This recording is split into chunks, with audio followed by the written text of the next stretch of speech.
Hi whole അസ്സലാമു അലൈക്കും വറഹമത്തുള്ളാഹി തആല വബറകാതുഹു. Welcome back. ഇന്ന് നമുക്ക് ഗ്രീൻ പീസ് കറി തയ്യാറാക്കിയിട്ട് എടുത്താലോ. ഫുഡ് എന്തും ആകട്ടെ, ചപ്പാത്തിയോ നെയ്പ്പത്തലോ പൊറോട്ടയോ അതുപോലെ എന്താ നമുക്ക് ഇഷ്ടപ്പെട്ട് തന്നെ തയ്യാറാക്കിയിട്ട് എടുക്കാം ഫുഡ്. പക്ഷേ കറി ഇത് മാത്രം മതി. അത്രയും വെറൈറ്റി ടേസ്റ്റാണ് ഈ ഒരു ഗ്രീൻ പീസ് കറിക്കുള്ളത്. വളരെ സിമ്പിളാണ് തയ്യാറാക്കിയിട്ട് എടുക്കാൻ വേണ്ടിയിട്ട്. അപ്പോൾ എൻ്റെ ഈ ഒരു റെസിപ്പി വീഡിയോ നിങ്ങൾക്ക് ഇഷ്ടമായിട്ടുണ്ടെങ്കിൽ ഒന്ന് ലൈക്ക് ഇടാൻ മറക്കല്ലേ. കൂടെ നിങ്ങൾ സബ്സ്ക്രൈബ് ചെയ്യാത്ത കാണുന്നതാണെങ്കിൽ പ്ലീസ് ഒന്ന് സപ്പോർട്ടും ചെയ്തേക്കണേ. എന്നാൽ പിന്നെ ഈ ഒരു ഗ്രീൻ പീസ് കറി എങ്ങനെ തയ്യാറാക്കിയിട്ട് എടുക്കുന്നത് നോക്കിക്കളഞ്ഞാലോ.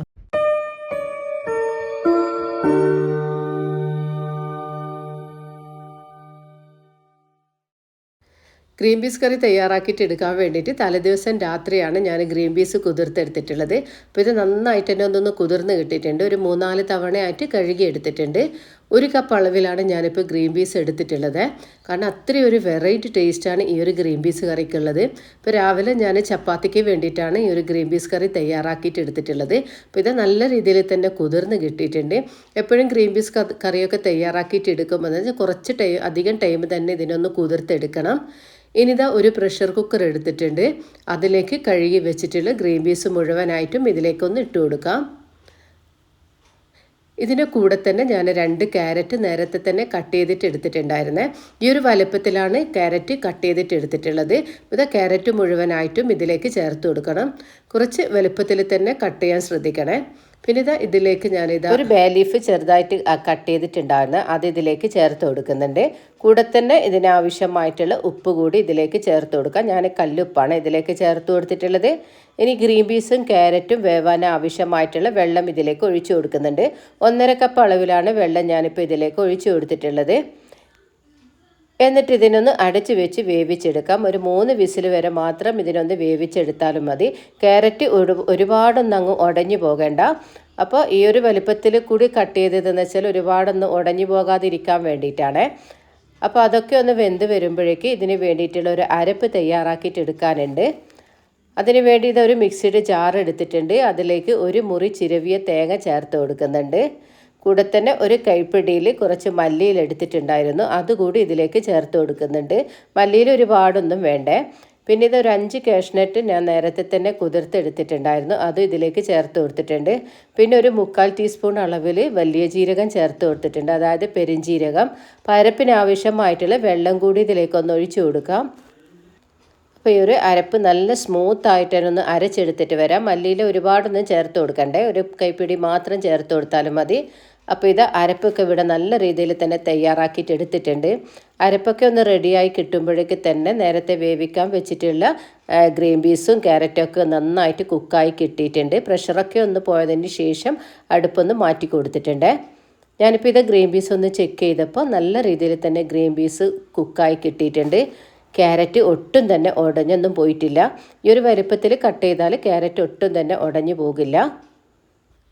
ഇപ്പോൾ ഈ ഒരു കറി ഒന്ന് മസാലകളൊക്കെ ഒന്ന് വഴറ്റിയെടുക്കണം. അതിന് വേണ്ടിയിട്ട് അടുപ്പിലൊരു കടായി വെച്ച് കൊടുത്തിട്ടുണ്ട്. അതിലേക്ക് 2 ടേബിൾ സ്പൂൺ അളവിലാണ് വെളിച്ചെണ്ണ ഒഴിച്ച് കൊടുത്തിട്ടുള്ളത്. അങ്ങനെ ഇതിലേക്ക് ഞാൻ മീഡിയം സൈസ് 3 സവാള എടുത്തിട്ടുണ്ടായിരുന്നു, അത് ഇതിലേക്ക് ചേർത്ത് കൊടുത്തിട്ടുണ്ട്. അല്പം വലിയ സവാള ആണെങ്കിൽ 2 മതി. ഞാൻ ചെറിയ സൈസ് സവാള ആയതുകൊണ്ടാണ് 3 സവാള എടുത്തിട്ടുള്ളത്. എന്നിട്ട് ഇതിനൊന്ന് നന്നായിട്ട് തന്നെ ഒന്ന് വഴറ്റിയെടുക്കാം. അപ്പോൾ ഈ ഒരു സവാളയൊക്കെ ഒന്ന് നല്ല രീതിയിൽ തന്നെ ഒന്ന് വഴന്ന് കിട്ടണം. ഇത് ഏകദേശം ഒന്ന് സവാളയൊക്കെ ഒന്ന് വഴന്ന് കിട്ടിയിട്ടുണ്ട്. ഇനി ഇതിലേക്ക് എരിവിനാവശ്യമായിട്ടുള്ള പച്ചമുളക് ചേർത്ത് കൊടുക്കാം. അപ്പം ഞാനിപ്പോൾ ഇതിലേക്കൊരു 3 പച്ചമുളകാണ് ചേർത്ത് കൊടുക്കുന്നത്. പിന്നെ ഇത് 1 ടീസ്പൂൺ അളവിൽ ജിഞ്ചർ ഗാർലിക് പേസ്റ്റ് കൂടി ചേർത്ത് കൊടുക്കാം. എന്നിട്ട് ഇതിനൊന്ന് നന്നായിട്ട് തന്നെ ഒന്ന് വഴറ്റിയെടുക്കാം. അതായത് ഈ പച്ചമുളകിൻ്റെയും ജിഞ്ചർ ഗാർലിക് പേസ്റ്റിൻ്റെയൊക്കെ ആ ഒരു പച്ചമണം ഒന്ന് മാറിക്കിട്ടട്ടെ, അത് വരെ ഒന്ന് വഴറ്റിയെടുക്കാം. അപ്പോൾ ഇതൊക്കെ ഒന്ന് നന്നായിട്ടൊന്ന് വഴണ്ട് വന്നിട്ടുണ്ട്. ഇനി ഇതിലേക്ക് 2 തക്കാളിയാണ് ചേർത്ത് കൊടുക്കുന്നത്. ഈ ഒരു വലിപ്പത്തിലാണ് തക്കാളി ഞാൻ കട്ട് ചെയ്തിട്ട് എടുത്തിട്ടുള്ളത്, അതുകൂടി ഇതിലേക്ക് ചേർത്ത് കൊടുക്കുന്നുണ്ട്. തക്കാളിയൊന്നും ഉടഞ്ഞു പോകണ്ട, ജസ്റ്റ് ഒന്ന് ചൂടായി കിട്ടിയാൽ മാത്രം മതി. അപ്പോൾ ഇത് തക്കാളിയൊക്കെ ഒന്ന് നല്ല രീതിയിൽ തന്നെ ഒന്ന് ചൂടായി കിട്ടിയിട്ടുണ്ട്. തക്കാളിയൊക്കെ ഒന്ന് ഉടഞ്ഞു പോകാതെ രീതിയിൽ തന്നെ ശ്രദ്ധിക്കണേ.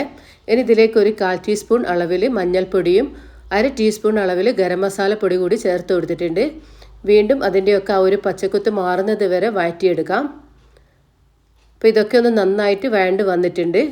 ഇനി ഇതിലേക്ക് നേരത്തെ വേവിച്ചെടുത്തിട്ടുള്ള ഗ്രീൻ പീസും ക്യാരറ്റും ചേർത്ത് കൊടുക്കാം. അതിത് മുഴുവനായിട്ട് ഇതിലേക്ക് ഒഴിച്ചു കൊടുത്തിട്ടുണ്ട്. എന്നിട്ട് വീണ്ടും നന്നായിട്ട് തന്നെ ഒന്ന് ഇളക്കി യോജിപ്പിച്ച് കൊടുക്കാം. അപ്പോൾ എൻ്റെ ഈ ഒരു റെസിപ്പി വീഡിയോ നിങ്ങൾക്ക് ഇഷ്ടമായിട്ടുണ്ടെങ്കിൽ ഇതേ രീതിയിൽ നിങ്ങളും തയ്യാറാക്കിയിട്ടെടുക്കുക. എന്നിട്ട് ഇതിൻ്റെ ഫീഡ്ബാക്കൊക്കെ എന്നെ ഒന്ന് അറിയിക്കുക. അതുപോലെ നിങ്ങളെ ഫാമിലിക്കും ഫ്രണ്ട്സിനൊക്കെ ഒന്ന് ഷെയർ ചെയ്ത് കൊടുക്കാം. ഇനി ഇതിനൊന്ന് അടച്ച് വെച്ച് ഒന്ന് കുക്ക് ചെയ്തെടുക്കാം. അതായത് ഈ ഒരു ഗ്രീൻ പീസിലും ക്യാരറ്റിലും ആ മസാലകളൊക്കെ ഒന്ന് യോജിച്ച് വരട്ടെ. അങ്ങനെ ഇത് നല്ല രീതിയിൽ തന്നെ ഒന്ന് യോജിച്ച് കിട്ടിയിട്ടുണ്ട്. ഇനി നേരത്തെ അരച്ച് വെച്ചിട്ടുള്ള തേങ്ങയുടെ അരപ്പ് ഇതിലേക്കൊന്ന് ഒഴിച്ചു കൊടുത്തിട്ടുണ്ട്. വീണ്ടും ഇതിനൊന്ന് നന്നായിട്ടൊന്ന് ഇളക്കി യോജിപ്പിച്ച് കൊടുക്കുന്നുണ്ട്. അപ്പോൾ നല്ലൊരു വെറൈറ്റി ടേസ്റ്റ് തന്നെയാണ് ഈ ഒരു ഗ്രീൻ പീസ് കറിക്കുള്ളത്. ഈ ഒരു രീതിക്കൊന്നും നിങ്ങൾ ഗ്രീൻ പീസ് കറി തയ്യാറാക്കിയിട്ട് എടുക്കാറില്ലെങ്കിൽ ഇതേ രീതിയിലുള്ള ഗ്രീൻ പീസ് കറിയൊക്കെ തയ്യാറാക്കിയിട്ട് എടുക്കുക. രാവിലെയൊക്കെ നമുക്ക് വളരെ എളുപ്പത്തിൽ തന്നെ തയ്യാറാക്കിയിട്ട് എടുക്കാൻ പറ്റിയിട്ടുള്ളൊരു കറിയാണ്. കാരണം തലേദിവസം രാത്രിയൊക്കെ ഗ്രീൻ പീസ് ഉണ്ടെങ്കിൽ കുതിർത്തെടുക്കുക. രാവിലെ വളരെ എളുപ്പത്തിൽ നമുക്ക് ചെയ്തെടുക്കാൻ പറ്റും. അതായത് ഇടിയപ്പത്തിൻ്റെ കൂടെയൊക്കെ കഴിക്കാൻ പറ്റിയിട്ടുള്ള നല്ലൊരു വെറൈറ്റി ടേസ്റ്റായിട്ടുള്ളൊരു കറിയാണ്. ഒരു തവണ ഇതേ രീതിയിൽ നിങ്ങൾ തയ്യാറാക്കിയിട്ട് എടുത്തു കഴിഞ്ഞാൽ വീണ്ടും വീണ്ടും ഈ ഒരു ഗ്രീൻ പീസ് കറി തന്നെയാണ് നമ്മൾ തയ്യാറാക്കിയിട്ട് എടുക്കാൻ. അങ്ങനെ ഇതൊക്കെ ഒന്ന് നന്നായിട്ട് ഇളക്കി യോജിപ്പിച്ച് കൊടുത്തിട്ടുണ്ട്. ഈ ഒരു സമയത്ത് ഞാൻ ഇതിൻ്റെ ഫ്ലെയിം ഒന്ന് ഓഫ് ചെയ്ത് കൊടുത്തിട്ടുണ്ട്. നല്ലൊരു ഗ്രേവി ഉള്ള ഒരു ഗ്രീൻ പീസ് കറിയാണ് ഇന്ന് ഞാൻ തയ്യാറാക്കിയിട്ട് എടുത്തിട്ടുള്ളത്. നന്നായിട്ട് വറ്റിയിട്ടുണ്ട്. നല്ലൊരു കുറുകിയ ചാറോട് കൂടിയിട്ടുള്ള കറിയാണ്. അപ്പോൾ എൻ്റെ ഈ ഒരു റെസിപ്പി വീഡിയോ നിങ്ങൾക്കൊക്കെ ഇഷ്ടമായിട്ടുണ്ടെങ്കിൽ ഇതേ രീതിയിൽ നിങ്ങൾ തയ്യാറാക്കിയിട്ടെടുക്കുക. അപ്പോൾ ഇൻഷാ അല്ലാഹ് ഇനിയും പുതിയ റെസിപ്പിയുമായി ഞാൻ വീണ്ടും വരുന്നതായിരിക്കും. അസ്സലാമു അലൈക്കും വറഹ്മത്തുള്ളാഹി തആല വബറകാതുഹു. അപ്പോൾ എൻ്റെ ഒരു ഗ്രീൻ പീസ് കറിക്ക് ഒരു ലൈക്ക് ഇടാൻ മറക്കല്ലേ.